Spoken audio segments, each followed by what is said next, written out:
Welcome back to Career Mapping with Mal and Mel.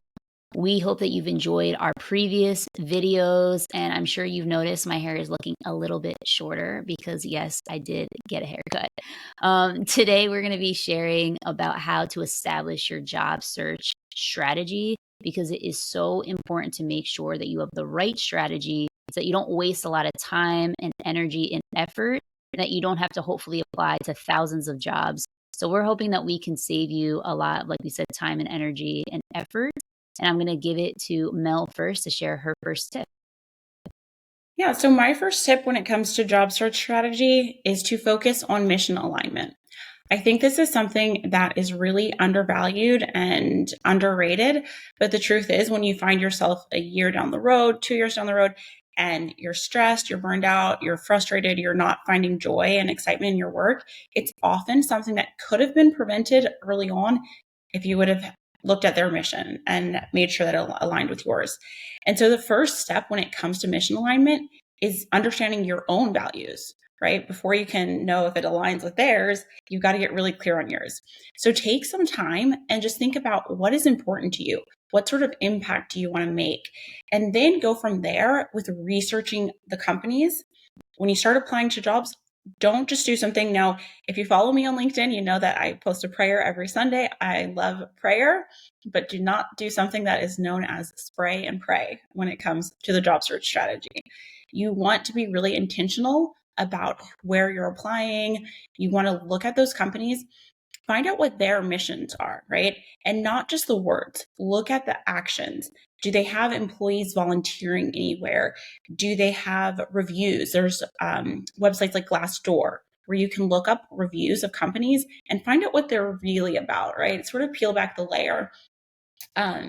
So that would be my first piece of advice, is to make sure that you are aligned with the mission of the org before you even bother. Don't spend your time applying. Don't spend your time waiting to hear back, going through the interview processes, and definitely don't accept the job if you are not aligned with their mission. If it's unclear to you, make sure that you're keeping your antenna on, your radar on during the interview process, and then trust your instincts. You're going to know if something feels right to you. It's not just about, there's a lot on the hiring side about culture fit and whatever, that might mean for different people. But it's up to you to make sure that they are a fit for you. So my first tip for job search strategy is to focus on mission alignment. Love that. I think that's something that could be a positive about job searching that happened for me years ago was when I was first graduating college, I was looking for jobs in either nonprofit or again, something that aligned with my mission, like my values. I found so many companies and especially startups and little nonprofits that I was like, I had no idea any of these existed before, but I had done so much research and just talking to people that it was kind of cool to see what actually was out there. Even though I didn't end up working at a lot of these places, I like loved now it's like keeping it up to date on what they're doing. Still to this day, I know a lot of places that I had no idea before I graduated college. So sometimes it's like a little bit of a blessing in disguise because maybe you won't work at a place right now, but maybe again, like for a nonprofit, maybe you're going to volunteer with them that leads to a job later on. So kind of change your, I think, framework to be like, oh, I have to like look at all these companies and do all this research when in reality, it might be a blessing to you that you can find a lot more places that align with your values that later on a job opportunity might come up at a better time. And it might, again, be a better just time even for you. Maybe the company was going through massive growth. You wouldn't want to be an admin or chief of staff during then, but you want to be on at a later time. So I think that that's a really important thing to add to what Mel said. And I think just in general, it's so important. Like you mentioned about knowing your values. I ask admins, especially admins in my world, all the time about like what is your top non-negotiables beyond just wanting to get paid well. And some people know them instantly and some people don't. And it's very hard as someone who wants to help to like again match them with the right company or nonprofit or whatever it is or person that they want to support that's a solo entrepreneur. You have to know those values and what aligns and where aligns with yours. So love that tip. For me, my first tip is this is more of a tactical tip, which is make a shareable Google Sheet or Microsoft Excel, or however you think is best. Make something that is very easy for people to look at to see where your dream places to work are, or where you've already applied to, so that they can help you. So a lot of times people will come to me and say, "Can you help me with job searching? I've applied to a lot of places." So usually I'll say, "Well, where did you apply?" Because in my head, I'm thinking maybe I know someone there, or maybe I can give insight. Like if someone wants to work at Google or Henry Schein or do something.org, places where I've interned or worked, I can very easily say, here are the pros and cons of this place, like just to make sure, again, it aligns with whatever you're looking for. And so I think that if you make a sheet that has usually, obviously, the place, I'd say the exact job application, the location that you're wanting to work for, the website, and maybe a social media link, just so that someone like me who's very busy, Mel, I know that you're also busy, it's just very clear and people can easily click or just easily see a list and be able to share what they know. Instead of someone having to do, honestly, like the mental fatigue of having to think about like every place that I have contacts out, or you to have to think about here are all the places that I've already applied to. So I really think making it very easy for someone to help you. I'm always telling people that if you're asking someone, especially for free help, you should be making it the easiest possible way for someone who is very busy to say yes. And people that do this, at least for me, make it extremely easy. I want to help them. I feel as though they took the extra step to think of me in this process.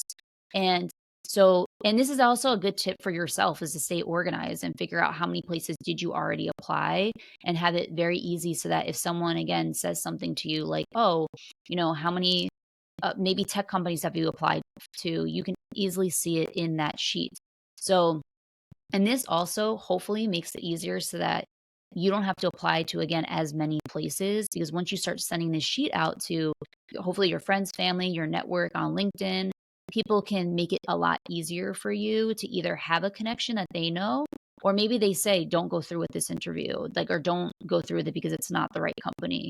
Or, you could just learn a lot from making that sheet and seeing what happens. So that is my first tip: make a shareable sheet and share it with as many people that you trust, that you want their insight from, to make it easy for them to help you. Yeah, that spreadsheet is so important in the job search strategy. And like you mentioned, having the private sheet just for yourself also, so you can track like when was the last time you were in touch with them? When did you follow up with them? I even always encourage people have a little column where you just take notes about the person, maybe a certain college they went to or a sports team that they like. So then you have an excuse to reach out again. Hey, I saw that, the Chiefs won their game last night. That was a close one. And you're just staying on top of mind for them, and building, like we talked about networking last time. But yeah, so that spreadsheet, excellent advice. My second tip would be to identify the industry, the company size, all of those sort of details that sometimes get placed on the back burner also. So it's important to keep in mind, where do you want to work? Let's be intentional in our job search, right? Do you want to work for a small company? There's pros and cons to that, right? You have opportunities for leadership. There's more likely to have like a faster growth potential in smaller companies, but they could also run out of funding or, lose customers, and then you're back on the job search. On the other hand, there's larger companies, there's corporations. Now they have a lot of stability. They offer you a lot of security in that aspect, but there's less room for growth sometimes in those companies because they already have so many people. And those companies are having layoffs too, right? We see all of these mass layoffs. So, keep in mind more of what feels right to you. Do you want to work on a small team where you know everyone's name? Do you want to work on a large corporation where everyone else has heard of their name? Make that decision. But look up these things, and you can filter when you're on these job search websites like LinkedIn, Indeed. You can filter for company size. And so you can look at jobs that are in the company size that you'd like to work in. Also look up the industries, right? Because some industries are growing and they're like emerging markets. Those could be really cool for some people. And some industries are dying. Like, you don't want to accept a job at Dunlop Mifflin. Like, we're not going to work for paper companies because those are, on the dying side of the spectrum. So keep in mind, what sort of industry do you want to work for? What's happening in that industry? And And then also the leader, right? So the last piece of this sort of puzzle for my tip is to understand the company, the industry, the size that you want to be in, but also the leader. And there's a lot that you can find out about them even before you get to the interview phase. So often, if you're an EA or a chief of staff reporting to a CEO, lots of times they've been interviewed on podcasts or they've been in news articles. There's different things that you can find out about them. So start looking at that too and find out, is this the type of leader that I want to work for? So again, let's not just apply to all the jobs and like that easy apply button. Stay away from that. Let's be intentional about the job search strategy. Find out what industry type, size, stage. Do you want to work for like a seed serious company? Like what size company or stage do you want to work for? What type of leader? Figure out all of that in advance and then go from there. That's great advice. And I think to take it a step further, because I'm sure that there's someone listening who is in desperation mode. Let's be real, that there are some people who are looking at jobs for months, years. And I think that what Mel and I are trying to do is give you ways that you actually don't have to apply to so many, because I believe that what Mel is telling you is to do the extra steps, which seems very long. It seems arduous. Hopefully that's a word. I don't know why I came up with that. It's a big word for me. But it seems like it's going to take a longer time. You might not be able to apply to as many jobs in a week. But I'm sure that you would agree. I really think that when you go the extra step and you put that energy and effort into one application, people will see that, because a lot of people don't do it. And oftentimes when people come to me and they've been in desperation mode and they've applied to hundreds of jobs, and then I look at each application that they've sent out, it all looks the same. I'm like, you need to pretend like each of these companies, again, you're dating, you want them to see your A plus effort. And so if you look up about the leaders that you might support, if you look up their publications, if you look up their podcasts, and you can actually use it in your cover letter, for example, or even in your resume summary. Maybe you found something that you're like, I want to work for this leader, and you put, I'm eager to support you because of whatever, or you use it in an interview. I'm telling you, these people that you might be working with, it will stand out to them. Because something that I did at Google when I switched teams at Google a few times, and I looked up every single interview, every single publication, to the point where I could tell you about the leader's research. And they specifically said that the reason why I got the job was because of that, because I knew so much about them beforehand. I had read every article. I made a joke about like a reference in one of like the slides that I saw that someone had. Like, it was so apparent that I wanted to work for them. I didn't just want to join that team. I didn't want to just join Google as a whole. I wanted to work for them. And again, we all want to feel special. We want these leaders to feel special. We want these companies to feel special. Um, and so I think that the advice that you're giving, Mel, is really great. And I just want to remind people that are in desperation mode, that are like, I've already done this. I really want you to think about, have you really looked up the company and the leader that you might be supporting, and how have you made your applications customized to them? So, my next tip is, again, a little bit more maybe specifically tactical, which is you need to be very thoughtful when you ask for referrals, especially if you've never met someone, and especially if you're asking for a free referral or free anything. And the reason why I say this is, I think that we were speaking about, I think I spoke about this in another video, is like, people are very busy. Think about if someone asked you to marry them or asked for $10,000, you'd probably, if I asked you and you didn't know me, you'd probably be like, no, or what the heck. And so I really want people to think about what is going to be your thoughtful way of asking for a referral, whether it's from a family or friend or someone who you don't know. Because think about also, especially at Google, I'll say everything is tracked. Like, anyone that I've ever referred is tracked. And it's kind of like people can see if you refer someone, if you are someone that has good referrals that get through or not. And I'm putting my reputation, if you want to work wherever Mel has worked, she's putting her reputation on the line for you. And so I'm going to read you someone who's now a friend of mine, who wrote me on LinkedIn. And it's funny, I did not know who she was at all. And now we've become very close friends. So I want to read this, and I know that she would not care because I was going to post it on LinkedIn anyway.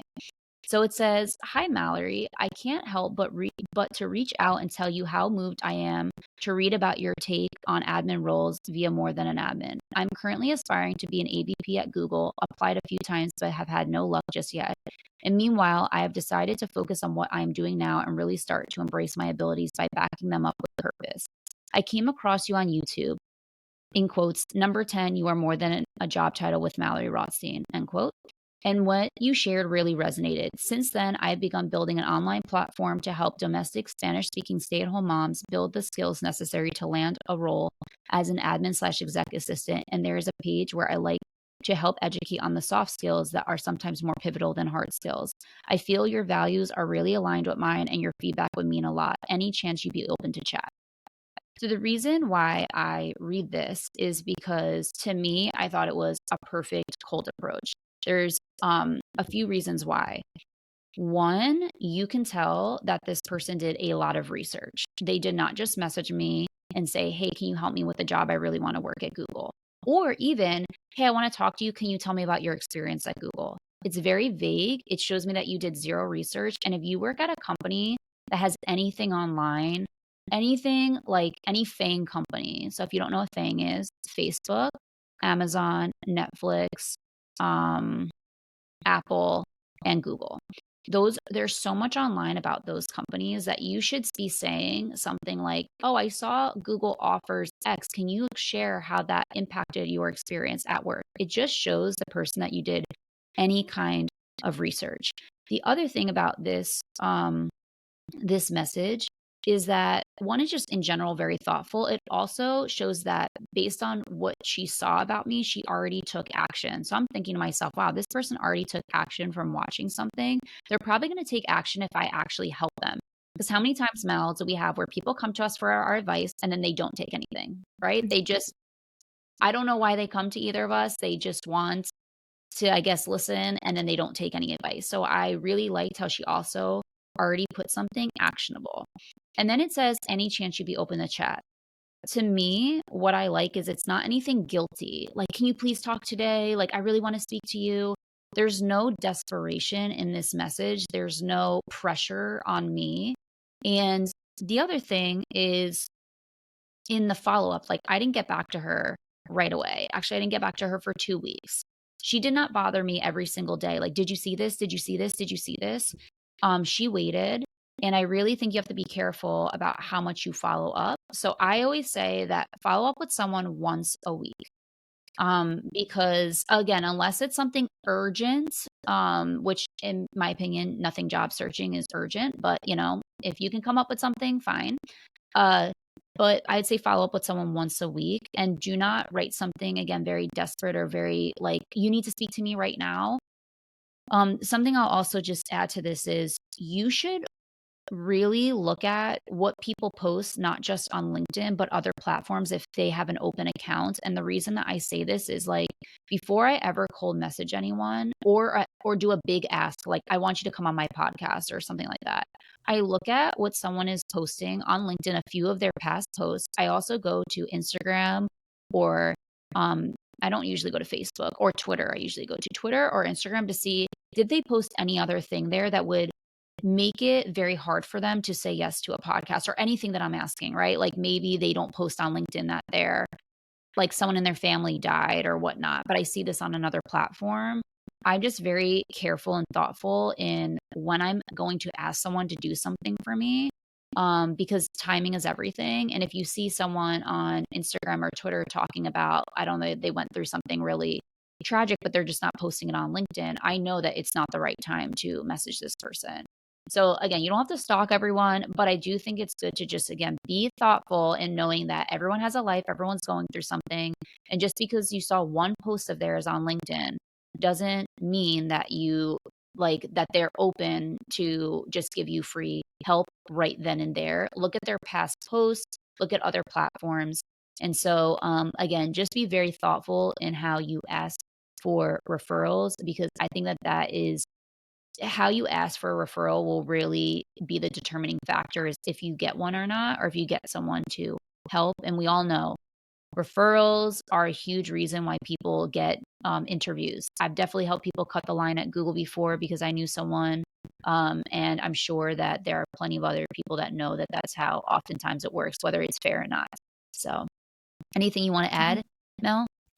No, I think it's just the overarching message for a lot of our tips around job search strategy comes down to being intentional, being thoughtful, considerate, doing the extra steps on the front end so that you get better results on the back end. Yes. And again, I just want to acknowledge on a last closing note is we know that there are a lot of people right now that have to pay bills, that have a lot of responsibilities, and job searching is not easy. It's very mentally draining at times. We talked about burnout in a previous um, video. And I just want to say, like, Mel and I, we are, believers. We pray for a lot of people. And if you need anyone to kind of pray for you, please at least reach out to me. I'm sure Mel will pray for you as well. And we just want you to know that we want to make these videos to hopefully lessen that burden and help you get a job quicker. But we do still want to acknowledge that we know it's really difficult. We know it's really hard out there, but we are praying for all of you. And we really hope that our tips today helped you see results sooner.